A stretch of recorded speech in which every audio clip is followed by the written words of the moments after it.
Olá! Seja bem-vindo a mais uma aula do nosso curso. Hoje o tema é polêmico. A gente vai conversar sobre qual é o melhor método de alfabetização. Eu tenho certeza que você já foi colocado diante de muitos.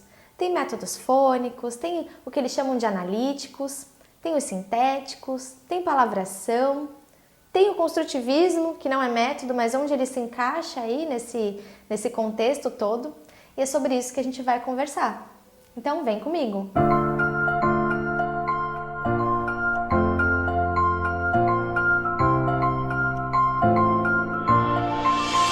Muitas pessoas me perguntam qual é o melhor método para alfabetizar. E por isso esse assunto é tão importante para a gente conversar hoje. Existem muitos métodos e, além disso, uma briga entre eles, né? Magda Soares sempre trouxe pra gente uma ideia de que entre essa luta de métodos, o único que sai perdendo é a criança. Porque muitas vezes tanto o professor quanto o pai do aluno não sabe como agir diante da aprendizagem da alfabetização e acaba recorrendo a um pouquinho de cada e fazendo uma salada. Quem nunca se colocou nessa posição? Talvez você aí que está assistindo essa aula já foi a pessoa que falou: eu acredito que um pouquinho de cada método dá certo. Se você é essa pessoa, eu te aconselho a assistir essa aula com muita atenção, porque hoje a gente vai fazer uma mudança de mente. Precisamos olhar para o fazer pedagógico com intencionalidade, reconhecendo que a concepção de ensino que nós acreditamos vai pautar toda a nossa prática, por isso que ela é tão importante. Precisamos estar bem firmes no que acreditamos, porque só assim estaremos confiantes para ofertar atividades potentes, que atendam às necessidades dos nossos alunos de modo potente. Antes de começar, a gente vai conversar em síntese sobre alguns métodos de alfabetização. Então, vem cá que eu vou te mostrar de um jeito bem rapidinho. Bom, então vamos começar? Nós vamos ver um pouquinho dos métodos de alfabetização que existem para aprender um pouco mais sobre eles e quais as implicações deles no processo de alfabetização. Para entender um pouquinho melhor, eu separei da seguinte forma. Nós temos alguns métodos de alfabetização que se dividem em dois principais, os de cunho sintéticos e os de cunho analíticos. Nos sintéticos, nós temos o alfabético, o fônico e o silábico. E no analítico, o global, a sentenciação e a palavração. Os de cunho sintético, nós temos o alfabético. No alfabético, o estudante aprende inicialmente as letras, depois forma as sílabas juntando as consoantes com as vogais, para depois formar as palavras que constroem o texto. No método fônico, consiste no aprendizado através da associação entre os fonemas e grafemas, ou seja, os sons e as letras. No silábico, ou silabação, o estudante aprende primeiro as sílabas para formar as palavras, ou seja, nos métodos de cunho sintético, primeiro vem o som e depois a escrita. Já nos métodos analíticos, nós temos o global, que é um método composto por várias unidades de leitura que tem começo, meio e fim, sendo ligadas por frases com sentido para formar o enredo de interesse da criança. A sentenciação. A unidade inicial do aprendizado é a frase, que é depois dividida em palavras, de onde são extraídos os elementos mais simples, as sílabas. E a palavração. Parte-se da palavra primeiro, e existe um contato com os vocábulos em uma sequência que engloba todos os sons da língua, e depois da aquisição de um certo número de palavras, inicia-se a formação das frases. Ou seja, nos métodos analíticos, primeiro vem a escrita e depois o som.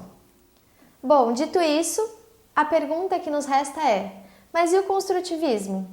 Onde ele se encaixa nisso tudo, nessa ciranda de métodos? O construtivismo não é um método, ele é uma concepção de ensino. Emília Ferreira e Ana Teberoski trouxeram para nós estudos sobre como de fato a criança aprende, como ela caminha durante esse processo de leitura e escrita. E algo muito curioso é que, apesar de ser um estudo, ele não trouxe para a gente uma metodologia. Acredita-se que muitas vezes o construtivismo deixa as crianças de modo solto demais, sem muita intervenção, sem correções, para ela construir o seu conhecimento de modo orgânico e espontâneo. Tudo isso faz parte da verdade, mas existem também muitos mitos que a gente precisa pontuar. Os mitos sobre o construtivismo trazem uma série de preconceitos e falas do tipo: crianças que são alfabetizadas através do construtivismo demoram mais para se alfabetizar e coisas do tipo. E eu trouxe alguns pontos para conversar com vocês. É um mito que o aluno caminha livremente nesse processo. Precisamos olhar para o construtivismo, apesar de não ser uma metodologia, mas de forma que a gente consiga transformar as falas das autoras em prática. E é exatamente isso que está faltando. Muitos professores compreendem a importância da psicogênese, mas não sabem como colocar elas na prática. E aí o que acontece? A gente reconhece os fazeres das autoras, os estudos dela, a gente reconhece as fases da escrita, mas na hora de propor atividades a gente utiliza outros métodos. E aí que está o grande problema. Vocês já pararam para pensar por que as metodologias se pautam com base na psicogênese? Porque praticamente todas elas reconhecem as fases da escrita. Mas por que então elas não seguem o que as autoras propuseram? Isso é algo que nós precisamos repensar. Muitas pessoas até conhecem a psicogênese, mas conhecem apenas as fases da escrita. Não conhecem o seu estudo de fato. Não conhecem como elas fizeram para chegar a essa conclusão das fases da escrita. Estudos foram pautados com base em atividades práticas feitas com as crianças e é com base nelas que nós pautamos a nossa prática aqui. Todo curso vai tratar para vocês e trazer de forma muito didática, de forma muito simples e descomplicada, como utilizar essa psicogênese no dia a dia, tanto na sala de aula como em casa. O que é tão difícil, né? Fazer essa teoria virar prática é realmente muito difícil. E é por isso que estamos aqui. Outro mito que é muito falado a respeito do construtivismo é que ele não serve para todos. Existe uma linha de pensamento que acredita que nem todas as crianças podem se alfabetizar com o construtivismo. E aqui eu deixo um alerta para você. Uma das bases fundamentais do construtivismo, dos estudos das autoras, é que o professor precisa identificar o que o seu aluno de fato necessita para então propor. Ou seja, um professor construtivista que identifica o que o seu aluno precisa e oferta, como que ele não vai avançar? Se existe algum aluno que não está avançando, provavelmente essas atividades não estão com desafio ajustado. Provavelmente esse professor não identificou ainda o que esse aluno está precisando para avançar. Então, muito cuidado com essa fala. Um professor que reconhece que a sua prática precisa ser pautada no modo como a criança aprende, ele sabe como agir. E tá tudo bem se ele sentir um pouco inseguro. Nós estamos aqui para conversar mais sobre isso. Eu quero que você, ao final desse curso, se sinta confiante, tanto na sua prática de sala de aula, quanto com seu filho em casa, para potencializar a alfabetização dele. Outro mito que eu trouxe para conversar com vocês é que as autoras não nos mostraram propostas práticas. De fato, a concepção de ensino não é uma metodologia, mas com base no que elas nos passaram, a gente consegue traçar uma linha e sistematizar ações do professor que favoreçam esse avanço com base nas hipóteses de escrita. Então, muita atenção a isso, tá bom? E também é um mito que ele precisa ser unido a um ou outro método para que funcione, tá bom? Um professor que domina a sua prática, que sabe o que o seu aluno precisa, ele vai saber como planejar uma proposta que atenda o que ele precisa e que principalmente tenha práticas sociais envolvidas no contexto de leitura e escrita. Então, o que me faz optar pela psicogênese é a maneira respeitosa com que ela propõe essa aprendizagem, diferente de alguns métodos sistematizados e mecanizados. O que me faz optar pela psicogênese é o modo que ela prepara o sujeito para ler e escrever diante de práticas sociais reais e não forjadas. É a maneira como, ao invés de fazer exercícios sistematizados de cópia ou de contagem de sílabas, ela coloca a criança como escritor, como leitor, como produtor de um material que será lido por outro, ou seja, como protagonista do seu processo de alfabetização. Essa criança é colocada em posição de criança, para caminhar de modo prazeroso e gentil durante esse processo. Ao final dos métodos fônicos, temos uma criança que decodifica muito bem. Mas ao final da psicogênese, temos um sujeito que pensa a linguagem escrita, que pesquisa e compreende o texto pesquisado, que lê e interpreta, que escreve de modo fluido, que reconhece a escrita e a leitura como algo importante de fato. A psicogênese, então, tratou de estudar os caminhos que a criança percorre durante esse processo de alfabetização. Mas você já se perguntou por onde começar? Por onde eu começo? Onde isso se inicia? Com quantos anos? Quais atividades eu proponho nessa fase? Como é esse ponto de partida? Existe alguma habilidade que a criança precisa reconhecer antes de começar o processo de alfabetização? Para conversar mais sobre isso, a gente vai falar então sobre algumas diferenças básicas que existem entre esses métodos e a psicogênese. As metodologias sistematizadas e mecânicas defendem que há uma série de habilidades que foram observadas nas crianças que se alfabetizam de modo orgânico. Ou seja, elas defendem que o bom rendimento no campo da compreensão da lectoescrita vem acompanhado de êxitos em outros domínios.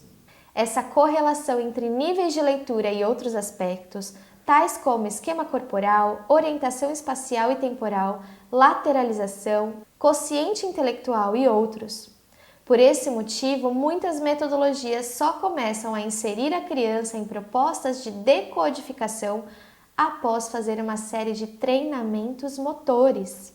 Parte-se do princípio, então, que todos esses aspectos fazem parte de um processo de maturação, que prepara a criança para o processo de aquisição do domínio do código.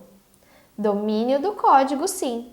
A escrita é um código e dominá-la não é somente decifrá-la, B com A igual a Bá, mas compreendê-la, utilizá-la com função, ser o que eu sempre chamo de um bom leitor e um bom escritor. Mas, contudo, se a criança só é preparada para decodificar, como então ela terá contato com textos que fazem parte de práticas sociais? Como vimos, algumas metodologias compreendem que a criança precisa ter outras habilidades antes de ser inserida em um contexto de alfabetização.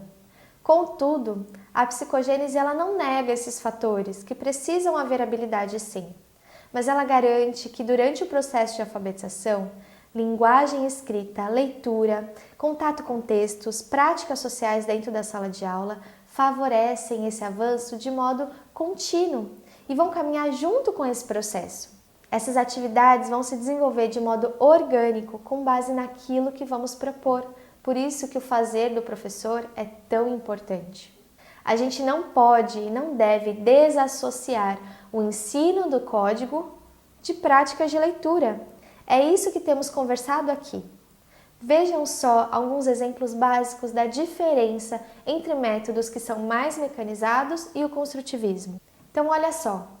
Vamos destacar algumas diferenças básicas entre os métodos e a concepção de ensino que este estudo pretende pautar-se. Olha só essa atividade do Baba Bibobô. Ao invés de ofertar essas atividades mecânicas, o que se pretende é propor uma escrita espontânea. Livremente? Não. Lembram daqueles mitos que eu trouxe para vocês? Um daqueles mitos dizia que a criança caminha sozinha nesse processo, sem intervenção, no tempo dela. E não é bem assim que funciona. Um bom professor, ele sabe o que ofertar e durante a atividade ele sabe quais perguntas fazer e fazer com que essa criança reflita sobre a sua escrita. Então vejam só, essa é uma atividade de legenda de uma foto e a criança está passando o dedinho para ler o que escreveu. Você sabe como agir quando a escrita da criança está dessa forma? Aqui a gente pode ver que é uma criança pré-silábica. Você sabe o que ofertar para um pré-silábico? Você sabe o que dizer para uma criança que fez essa escrita? Você fala, muito bem, pode guardar? Ou você faz alguma intervenção potente para que essa criança avance durante a atividade? Se você não sabe como intervir, fica aqui comigo que a gente vai aprender na aula sobre intervenção, tá bom? Outra atividade que eu trouxe de exemplo é que essas metodologias são extremamente mecanizadas e eles acreditam que a criança vai aprender com base na cópia, na repetição, com base em observação. E olha só aqui, leia e copie. O leque é da menina. E a criança vai copiar essa frase abaixo. Mas eu te pergunto, copiar essa frase faz a criança refletir em quê acerca do sistema de escrita? Quando a gente coloca crianças para escreverem com base em suas hipóteses, elas estão refletindo porque elas precisam parar para pensar na palavra que vão escrever ou no texto, parar para pensar na escolha das letras e por que escolhê-las, na ordem em que elas aparecem, na variação em que elas aparecem. E o professor precisa estar atento a tudo isso, né? Então, quando a gente coloca uma criança para escrever e não copiar, ela está refletindo sobre o sistema de escrita. Tem uma relação que eu gosto de fazer bastante, que é como quando a gente aprende a dirigir. Quando a gente está aprendendo a dirigir, eles não colocam a gente na autoescola, por exemplo, para pintar o volante. Não colocam a gente dentro do carro e falam para a gente virar para lá e virar para cá com o carro parado. A gente não pinta carro de várias cores, a gente não pinta as rodas, a gente não faz um trabalho de arte sobre o câmbio. Sabe por que não fazem isso com a gente? Porque muito mais eficaz é aprender a dirigir dirigindo. Eles colocam a gente dentro de um carro e colocam a gente para dirigir. Existem fazeres, a nossa aprendizagem humana e também a psicogênese revelou isso, que crianças aprendem fazendo. Aprendem a escrever, escrevendo. Aprendem a ler, lendo. Assim como aprender a dirigir para nós adultos. Por que então que quando a gente vai ensinar a ler e escrever, nós colocamos crianças para pintarem letras? Pintar o volante do carro não me diz nada sobre o uso do volante do carro. Pintar as letras não me diz nada sobre o uso das letras. Então, diante disso, quando a gente olha para as nossas escolas, a gente vê que perde-se muito tempo em atividades mecanizadas. Porque entende-se que para a criança ser alfabetizada, ela precisa ter noções de lateralidade ou precisa ter uma motricidade desenvolvida. Por que não colocar então essas crianças para participarem de jogos, de brincadeiras, de pinturas reais? Ao invés de colocar para pintar letras, colorir letras, recortar letras, se isso não me dizem nada sobre o uso delas. Quando eu falo em colocar as crianças como leitoras e escritoras, é inseri-las em contextos de práticas sociais. Uma criança pequena pode sim ser incluída em uma proposta de releitura de uma obra, por exemplo, uma reescrita de um conto. Crianças, a gente pode, por exemplo, repertoriá-las com histórias da Chapeuzinho Vermelho e no final de ler várias histórias, porque existem muitas versões, convidá-la para ditar a história que ela pensou a respeito da Chapeuzinho. O professor ou um outro aluno mais sabido pode ser o escriba, por exemplo. Quanta coisa bacana ela não vai aprender com base nisso. Ditar um convite para que o professor escreva, ditar uma lista de compras, ditar uma indicação literária. Tudo isso são práticas sociais que acontecem em sociedade. Você não indica um livro para um amigo que você gostou de ler? Quando você vai indicar esse livro, você vai dizer por que você gostou, qual parte você gostou e por que essa pessoa precisa ler esse livro. Quando a criança é colocada para ser uma indicadora de um texto que ela leu, ela vai pensar em tudo isso. Olha só quanto pensamento potente ela vai ter com base em leitura e escrita. E após ditar, ela vai poder observar esse professor escrevendo no papel. Precisamos desconstruir essa ideia de que para ensinar a ler e escrever, precisamos treinar as crianças para entenderem a letra, o som da letra, som da sílaba, junção das sílabas, para só depois ser convidada para ler e escrever de fato. Isso é cansativo, é mecânico. Se a gente tem uma sala de 25 alunos, por exemplo, quantos deles se sairão bem nesse processo? Muitas vezes existem crianças alfabéticas, ortográficas, mas que não são capazes de produzir um texto. Você já passou por isso? Já teve um aluno assim? Que quando vai ler uma frase, lê o, ma, ca, co, come, banana. Aí você pergunta, o que você acabou de ler? E essa criança fica olhando para você com uma carinha de que não sabe. Por que ela leu? Não, ela decifrou. Ela não foi inserida desde pequenininha em contextos de interpretação textual, por exemplo. Precisamos desmistificar isso de que para aprender a ler e escrever, a criança precisa estar pronta para grafar letras. Não. A alfabetização é muito mais questões cognitivas e linguísticas do que propriamente motoras. Está tudo bem, ninguém vai colocar uma criança de 3 aninhos para escrever um texto, um livro inteiro. Existem opções muito boas para isso. e que ainda assim ela vai estar em posição de escritora. É sobre isso que eu quero virar essa chavinha na mente de vocês. Eu sou cristã e na Bíblia a gente tem um termo que se chama metanoia, que se chama mudança de mente. Nesse caso, ele está relacionado a algo espiritual, a você seguir por um caminho e de repente você se vê que aquele caminho não faz mais sentido, você precisa se voltar para outro. O que eu quero trazer para a gente aqui, com base nesse curso, é uma metanoia, uma mudança de mente. Precisamos revisar nossas práticas diariamente. Precisamos repensar aquilo que estamos fazendo. Se entramos na internet para procurar uma boa atividade e saímos ofertando a mesma atividade para uma sala de 30 alunos, como nós queremos que eles aprendam de modo diferente? Como nós queremos mudanças na nossa educação se nós não mudamos a nossa mente e continuamos agindo como nossos avós agiram? Os estudos mais modernos garantem crianças precisam ser inseridas em contexto de práticas sociais de leitura e escrita. E aqui eu deixo a dúvida. Então, como? Como fazer isso de fato? Eu dei alguns exemplos aqui muito por cima, mas como eu consigo olhar para a psicogênese e trazer ela para a prática? Você quer aprender a fazer isso? Para encerrar essa aula, eu quero deixar para vocês 3 pontos muito importantes.